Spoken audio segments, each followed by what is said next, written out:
The car lurched forward as the horse pulled it onwards. Not the same one ravaged by the chimera, no.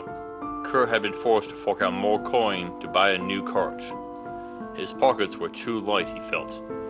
Even with the goods he salvaged from his old cart, there wasn't much left for him.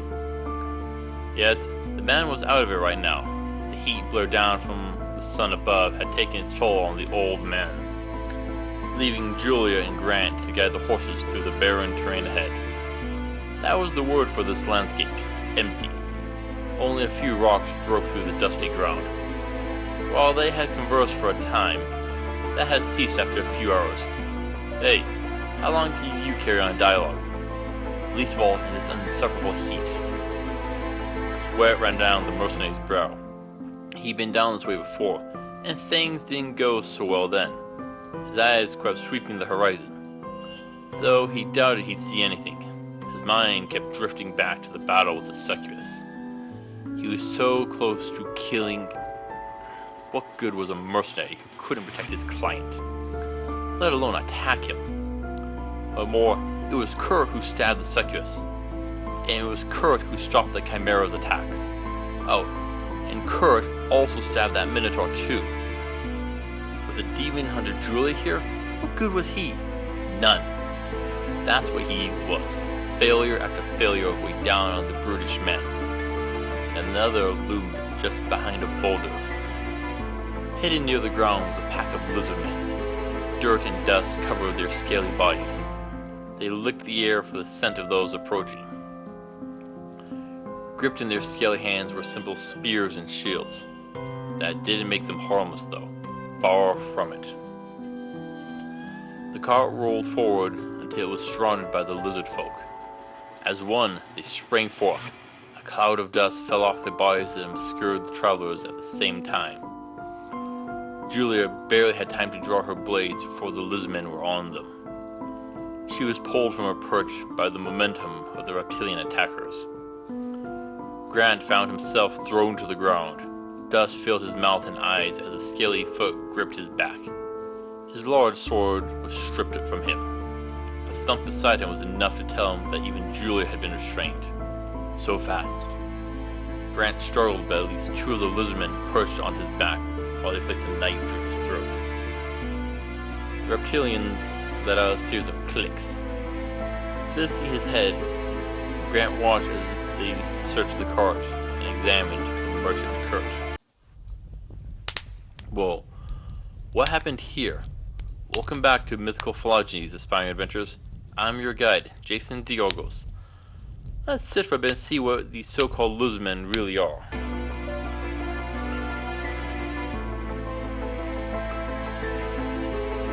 The lizardmen are scaled humanoids. They have the elongated heads of lizards or other such reptiles and their long muscular tails. Overall, they just look like a bipedal lizard. So what's the issue here?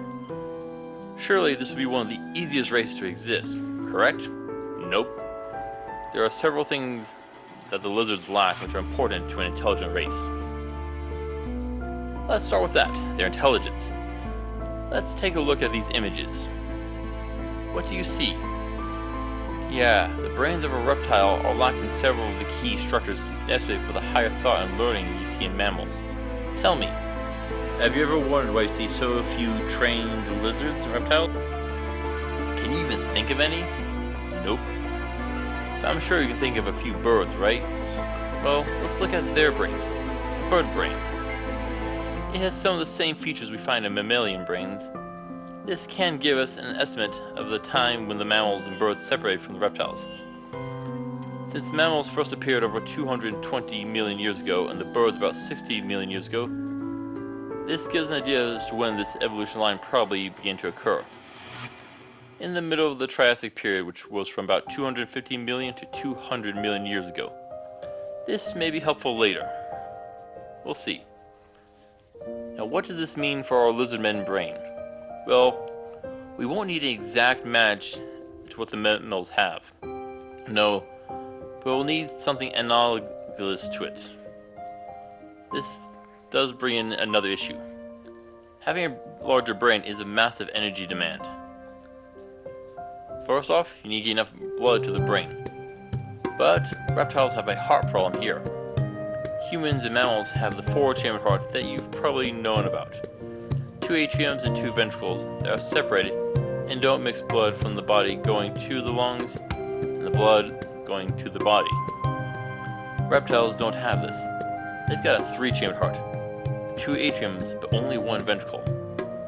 Except for crocodiles, which happen to have a four-chambered heart, like more birds and mammals do. One of the many reasons why the crocodiles are unique among the reptiles. This three-chambered heart is very ineffective at getting oxygenated blood to the brain, so we'll need a four-chambered heart for our lizardmen's brains. Else, we're gonna have some problems here.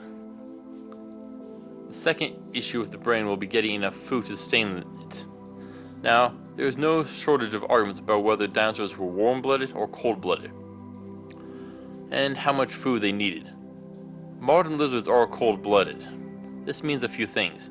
One, they can go a while without eating because they don't need to maintain a body temperature. And what does that mean for the higher brains? Does it still work? Yes and no. Reptiles can go into hibernation called brumation, and since there are mammals with their more complex brains that hibernate, this is not an issue. But the cold-blooded biology tends to lead to more of a wait and ambush style of hunting. This will make it difficult to get enough food to sustain the more advanced and energy-demanding brains. So the lizardmen may need a more aggressive hunting style. Cold-blooded animals often need to sit in the sun to warm up before becoming active. This may mean that the lizardmen would benefit from being warm-blooded like mammals and birds, and allow them to be more active through the day. They will need to adjust their diet accordingly. If they are cold-blooded, however, then they'll favor warmer climates, and it may influence their farming options. Okay, we've got a brain that works, but can it move? What am I getting at? Lizards walk no problem, right? Well, how do they actually walk? They've got a squat stance, their legs spread wide. Is that good for upright walking? Not a bit. Only a few are able to maintain it for any length of time. There is an exception, crocodiles again. Its hip joints are different and can go from being in a squat stance to bring the legs under it to walk just like a bird or a mammal. In fact, this is one of the defining traits of the dinosaurs. This is more energetically effective and better for lizardmen, I would say. It also lets them stand upright and opens up their hands for use. Perfect, especially once they get thumbs. We aren't done with biology yet. Lizards don't have lips, and this will change some things. No, nothing insane, but it will influence their communication. Try talking without using your lips. Try saying something like, mammals beep. Yeah, short and sweet, but can you do it? Okay, what about replacing the M's with the N's, B's with D's, and P's with T's? It would sound something like Daniel's Deet. This is a trick used by ventriloquists to mimic sounds without moving their lips. This will be important with their interactions with other species and learning languages. Sure, the lizardmen's own language will lack those sounds, and it may have a few that humans will struggle to make. Next, we have their tails.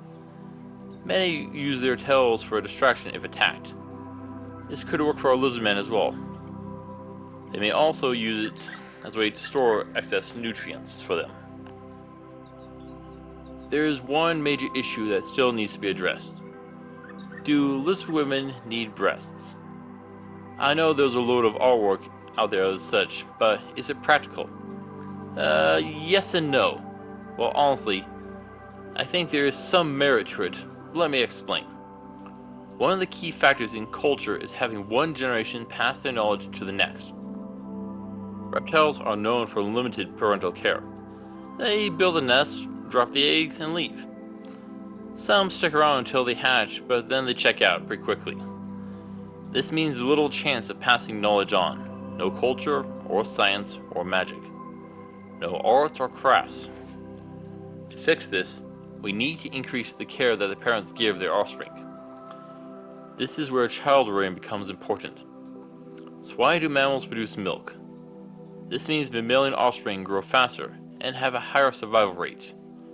while reptiles will go for numbers and hope that they survive. By increasing the involvement with their offspring, it gives time for knowledge to be passed on. Now, if lizardfolk nurse their offspring and invest more effort into raising them, then it will help to create the bonds necessary for civilization. Okay, but do they need breasts? Now, we know milk evolved before, so it wouldn't be impossible for a reptile to develop something similar. Okay, that would be easiest, but there is another option. The Sicilians have an alternative. It's an animal, not the human people. These Sicilians practice something called skin feeding. The newborns will quite literally rip their mother's skin off and eat it. Sure, the mother does go through a response which boosts up her healing factor at the time. This could work for our lizard women. Rather than having milk glands, they just have a built-up skin patch held about the right height as a child being held. This could work, but the Sicilians are amphibians, not reptiles. But it is a second option.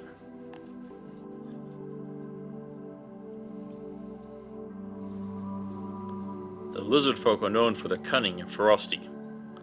They are fast, and their claws can rend exposed flesh. Armor up. Their fingers can grip the rings of chainmail or the joints of plate, but still better have it than get flayed alive, correct? Though if they are cold-blooded, then bring in some frost spells. This will slow them and create openings. And if you can ambush them, start with a blizzard spell. A raging snowstorm to blind and slow them, while also disorienting them. Have you ever tried walking through a blizzard? It's hard to see unless you brought in goggles. While their scales are tough, they aren't going to stop a good arrow or sword. I would still go ranged first. A good sniper can end the fight before they even know you are there. If you do get close, go for the hearts and lungs, always good spots. Also, go for the head.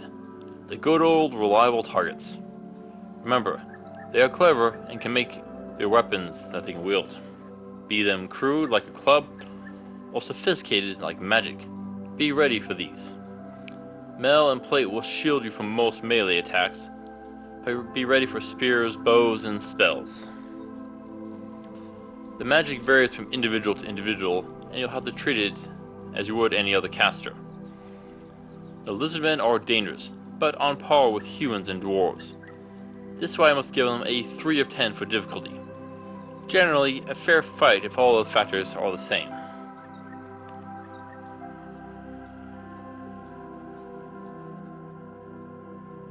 Their scaly skin can be used by leatherworkers, but should you? I mean, what would you think of a bag made of human flesh? Yeah, questionable, isn't it? But why kill them? Lizardmen are smart. They can talk, be craftsmen, and merchants. Sounds like a potential partnership. See if you can work something out. He may also be able to recruit some to join your party. Grant looked up at his captors. Their yellow eyes glared down at him. They were as good as dead. Another screw-up. The lizardfolk made their strange sounds as they lowered the merchant down gently. They tapped the man's face and brought him around. "Oh, Graz, I'm sorry we're running late," Kurt stammered. "Sorry, we thought it was Dundits.